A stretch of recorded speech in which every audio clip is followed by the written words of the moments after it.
What can one box of ammo and one target tell you about your shooting? A freaking lot.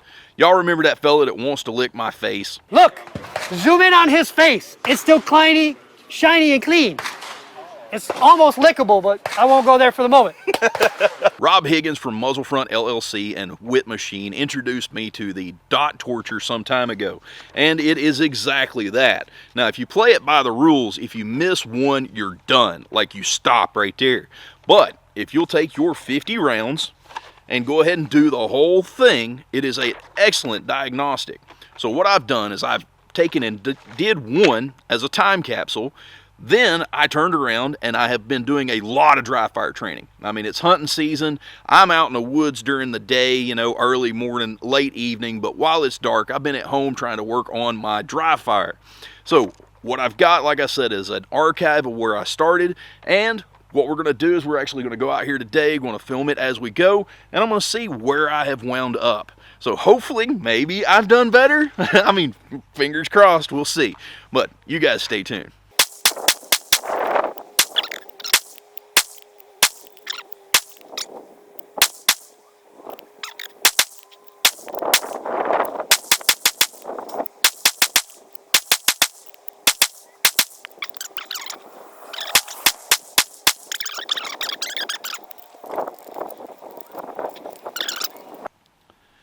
So here we are, 5 shot slow fire. You just take your 5 shots. Now here is where my weakness is. I already see it. So draw 1 shot, draw 1 shot, draw 1 shot. When I start working from the holster is when I start pulling lower. Same here. Draw 1 on 3, 1 on 4, 1 on 3, 1 on 4. You see, I had a, okay, then we have a really good grouping, but working from that holster is really causing me to pull low. So I have to work on that. So draw 5 strong hand. Strong hand, that's pretty decent for me. I'll take it. Now, again, working from the holster. Draw 2 on 6, 2 on 7, 2 on 6, 2 on 7, 2 on 6. You can see my tendency to pull one low. Now, this is where I have really fixed myself with that cool fire. With that cool fire, I'm still not the best thing with my left hand, which it's weird. I'm pretty decent with a revolver left-handed, but when it comes to a semi-automatic left-handed, I fall all to pieces for some reason. But I had been stringing just these big, ugly strings like this, because my left hand, you know, being weak hand, I had been pulling, and boy was it ugly. So that right there tickles me to death. That cool fire has already helped me a bunch in that department. Now, if you'll notice on this Walther PDP, I wound up putting a set of excess sights. Walther can't say that they're Glock sights. I forget how they worded it, something like industry standard, but you can just slide a set of Glock sights in here, and I chose excess sights. Of course, you guys know I put excess sights on my lever guns. I put it on everything. All my handguns, I've got it on one of my wheel guns. I've got it on my CZP-01. I really like the stuff. It's made in America, a no questions asked warranty, and they sponsor today's video. So go support those that support us. So I have my beginning target and I have my today target. You can see my beginning target kind of got stored and laid around a little bit. But now, both hands, you can see I got 3 right there, 2 right there. That's pretty lackluster. Second one, 2 right there, 3 right there, pretty lackluster. 2, 3, lackluster, 2, 3, lackluster.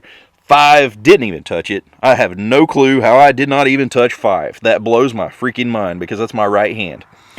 6, 1 in it. Might have shared some up here with the 3. 7. Now, 7 looks crazy familiar. Our group opened up just a little bit, but 7 looks really familiar. Now, my biggest improvement is going to be right here on 8. Beginning 8, today's 8. Beginning 8 was none in the circle, 1, 2, and then the rest were strung down this way on the cardboard. So, my weak hand, my left hand, I've never been the greatest with it with a semi. I'm okay with a revolver, but never been the greatest with a semi. But like I said, 1, 2, and the rest down here, well, right here we are. There's 5 shots with my left hand. I am tickled to death with that. Now, 9 and 10 kind of look similar again. 9's torn this way, 9's torn this way. So no real improvement, no change there. 10, these were all low. Now, I did pull one low this time, but they were there. So that right there makes me happy. So just a huge improvement, one versus the other. So what can one box of ammo teach you? A freaking lot. There's a whole bunch of just diagnostics in here. I understand where I'm weak, I understand where I'm strong, and I freaking dig it. I give myself, I guess, a big old pat on the back. I don't know what do you guys say? Tell me in the comment section. And it blocks it up. It's not a barrel, it's a little tank. So check this out. Like, I can't even shoot the camera, right? Full daggum recoil. It feels just like a freaking 9mm.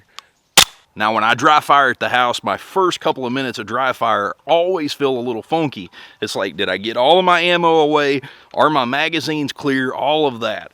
Well, what is cool about this, we see we've got a loaded round. Let's go ahead and try to put this in here. Boom, it just bullnoses. You know why it just bullnosed? Because there is no chamber. So you cannot screw up and shoot your grandma or your dog or, oh my goodness, my wife's Backstreet Boys collection that she's had forever. You don't have to worry about putting a bullet in anything. So one thing you can't do is you can't take a bullet back. And if you're dry firing with this, you can't even send it. All right, let's get that to focus real good. So what you've got here is a little rubber snubber. And what that does is keeps your firing pin from having to beat on something that would be a dissimilar metal. You know, that firing pin just wants to hit a primer. It doesn't really want to stomp on something that's really, really hard. So you get that little rubber snubber. Now that is expendable. You will have to replace the rubber snubber, but it's better than replacing a firing pin. And also with this extended out, this is how it works. This right here acts as a little ram, and it comes back and pushes the whole slide backwards, and that's where you're getting your movement from. So the gas actually comes in and pushes on that, and of course it goes back home and hides. Now, while I was waiting on this thing to arrive at my house, I was thinking about the benefits. You know, you're looking at a huge savings of money. Ammo is anywhere from like 20 to 60 cents a shot, depending on what you're shooting, where you buy it from, and all that crap. So this right here actually comes out to like 2 pennies every trigger pull. So 2 pennies versus X amount of cents, you know, it's an exponential saving.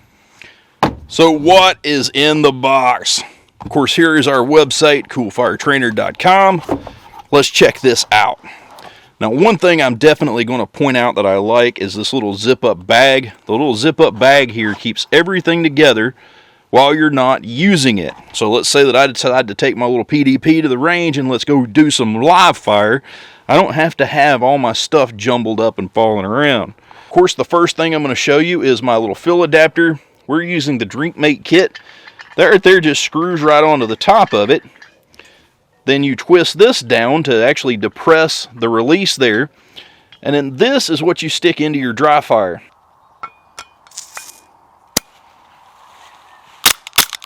So I hope you've enjoyed the video, and if you have, please smash that thumbs up. Leave me an awesome comment. I love going back and forth with you guys in the comment section. Also, remember to check out the affiliate links below. I get a small percentage, which it's actually really small. I'm not making much at all, but before you buy your camouflage and your scopes and anything like that, it'll help the channel put a little bit of money back into the guns, back into ammo, and things like that. But y'all have a wonderful day. We'll see you next video. I love you, and I'm still on the fence about dot torture, but I'm improving.